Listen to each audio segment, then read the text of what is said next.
Hello mga ka-access! Welcome sa part 2 video ng ating mga English words na madalas tayong nalilito at mali ang ating paggamit. Kaya kung bago ka pa lang sa channel natin, don't forget to subscribe and click the notification bell icon para ma-notify ko kayo sa mga bagong videos.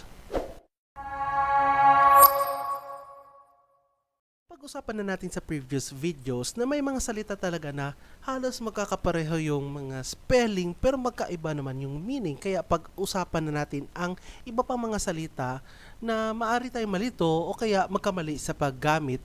So kung hindi mo pa napanood yung part 1 ng video, i-click lamang ang link na nasa top right corner ng inyong mga screen at maaari ring i-click ang link na nasa description ng video ito. Kaya simulan na natin. Una sa ating listahan ay ang mga salitang quiet at quiet. Una, quiet. Quiet is an adverb meaning completely or very. Ang quiet ay isang adverb na nangangahulugang ganap o lubos. Halimbawa, I am quite sure he will agree. Sa Tagalog, ako ay lubos na sigurado na siya ay sasang-ayon. Kumpara sa quiet, quiet means still, calm, motionless, silent. Ang quiet naman ay nangangahulugang kalmado, walang galaw o tahimik. Halimbawa, after hearing the announcement, the audience remained quiet. Matapos marinig ang anunsyo, nanatiling tahimik ang madla. Pangalawang pares, raise versus rise. Raise means to lift. It requires an object. Ang raise ay nangangahulugang iangat. Nangangailangan ito ng isang bagay. Example, those who agree, raise your hand.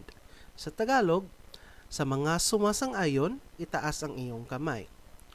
Kumpara sa rise, rise means to get up or to go up. It requires no direct object. So ang rise naman ay nangangahulugang bumangon o tumayo o kaya naman ay umakyat. So, hindi ito nangangailangan ng direktang object. Halimbawa ng pangusap, please rise when the president enters. Sa Tagalog, mangyaring tumayo sa pagpasok ng pangulo. Pangatlong pares na mga pangusap, set versus sit. Set means to put something down or in a certain place or to bring to a specified state or condition. Sa Tagalog, ang set ay nangangahulugang ibaba o ilapag ang isang bagay o ilagay sa isang tiyak na lugar o kaya naman ay pagtakda sa isang specific state o kondisyon. Halimbawa ng pangusap, the trees were set on fire. Ang mga puno ay sinunog. Kumpara sa sit, ang sit means to be seated. Ang ibig sabihin ng sit ay umupo. Example, please do not sit on the desk. Mangyaring huwag umupo sa mesa. Pang-apat na pares ng mga salita. Stationary versus stationary. Stationary means immovable, not moving, or unchanging. Ang ibig sabihin ng stationary ay namamalagi o nananatili na hindi gumagalaw o hindi nagbabago. Sa example, once the machine is installed, it will be stationary.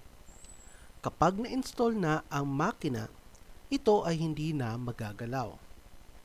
Kumpara sa stationery, stationery refers to writing paper, envelopes, and other office supplies. Ang stationery naman ay tumutukoy sa mga papel na pangsulat, sobre, at iba pang mga kagamitan sa opisina. Example, our new stationery order has just arrived. Sa Tagalog, kakarating lang ng aming bagong mga gamit sa pagsulat. So magkaiba po yun, hindi po yun pareho. Panglima naman, whose na nagtatapos sa OSE at whose na nagtatapos sa O''S. Ang whose na nagtatapos sa OSE is an adjective showing possession. So ang whose ay isang adjective na nagpapakita ng pagmamay-ari. Example, he is the one whose cellphone was stolen. Siya ang taong may-ari ng cellphone na ninakaw. Kumpara sa whose na apostrophe S, It is a contraction of who and is. In writing, its use should be avoided. Ang whose naman ay isang contraction o pag-ikli ng mga salitang who at is. Sa pagsusulat, dapat iwasan natin ang paggamit ito. So, halimbawa ng pangusap. Who's going to be at the meeting? Sa Tagalog, sino ang pupunta sa pagpupulong? Pang-anim na pares ng mga salita, precede versus proceed. Precede means to come or go before someone or something. Ang proceed ay nangangahulugang ipag-una o umuna bago ang isang tao o kung anuman. Halimbawa, the band will precede the float. Sa Tagalog, ang banda ang mangunguna sa float. Kumpara sa proceed, proceed means to go on, usually after an interruption. Ang ibig sabihin naman ng proceed ay magpatuloy, karaniwang pagkatapos ng isang pagkaantala. Example, we can now proceed with the plan. Maaari na tayong magpatuloy sa plano. Pang-pitong pares, in versus into. In indicates that something is already at a place or location. Ang in ay nagpapahiwatig na ang isang bagay ay nasa isang lugar o lokasyon na. Halimbawa, the computers are in the next room. Sa Tagalog, ang mga computer ay nasa susunod na silid. Kumpara sa into indicates that someone or something is moving from the outside to the inside of a place.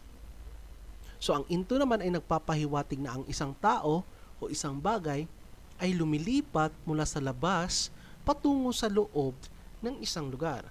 Halimbawa, he went into the computer room. Siya ay pumasok sa computer room.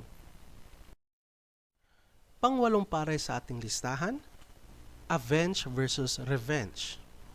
Avenge is used where there is a moral intention to right a wrong.